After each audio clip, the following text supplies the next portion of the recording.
effectivement dans ce que dans ce que l'on vit à l'heure actuelle. C'est-à-dire que, en fait, le constat, c'est qu'on a une société américaine extrêmement clivée, avec deux camps qui ne se parlent pas, qui même se haïssent.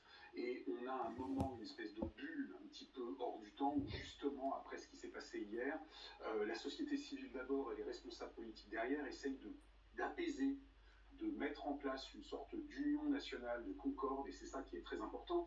Les Américains ont été extrêmement choqués par ce qui s'est passé. En plus, ils ont dans leur ADN, on le sait, un certain nombre de drames de ce type tout au long du XXe siècle, sans remonter à plus avant, le dernier en date étant en 1980, l'attentat contre Ronald Reagan. Et donc, ils ont effectivement pris de plein fouet cet événement d'hier, et on est dans une phase de calme relatif qui durera le temps qui durera, mais où les gens ont besoin de se retrouver, de s'apaiser et de se parler à nouveau. Alors, le temps de la politique reviendra rapidement, puisque, comme cela a été dit, la convention républicaine à nouveau qui commence demain, avec le discours attendu de Donald Trump jeudi. Et il y a également un certain nombre de polémiques qui commencent à émerger, en particulier sur les failles du système de sécurité ou sur le profil éventuel du tireur. Mais ce qui est important de retenir à ce stade, c'est que cette guerre de sécession n'aura peut-être pas lieu parce que justement, paradoxalement, cet événement va amener un petit peu l'ensemble des responsables politiques à réfléchir à une sorte d'introspection sur les mots employés, puisqu'on est passé en fait de termes violents à la violence pure elle-même. Et c'est ça qui est important à noter à ce stade. Olivier Piton, il y a quelque chose qui frappe, c'est que les relations, les campagnes électorales et les relations entre les deux camps, démocrates et républicains, sont parfois tendues. Qu'est-ce qui fait qu'elles sont historiquement tendues? C'est la personnalité des deux principaux protagonistes ou c'est l'époque, le fonctionnement ou la société américaine et les plus radicaux qui s'en emparent? Comment vous analysez cet équilibre et ce changement de paradigme?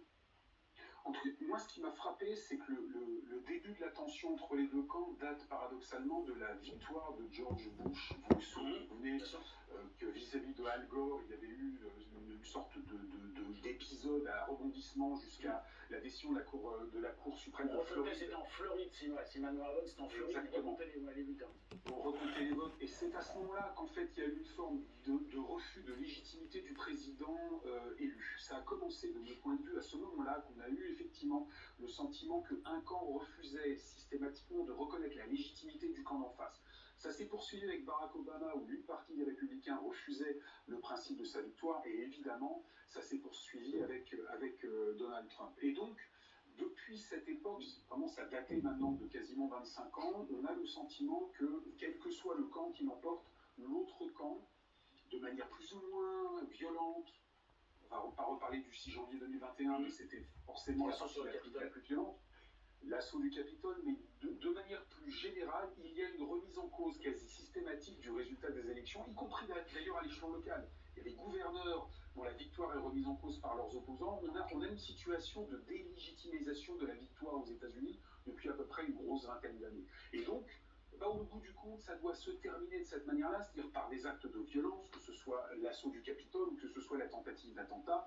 Et peut-être que cette tentative d'attentat va être une forme, si vous voulez, de catharsis, où on va commencer justement cette introspection, ce que je disais tout à l'heure, où la société américaine va prendre le temps de s'apaiser et de se parler à nouveau, ce qui n'était plus le cas depuis une bonne vingtaine d'années de mon point de vue. Merci beaucoup Olivier Piton d'avoir été avec nous.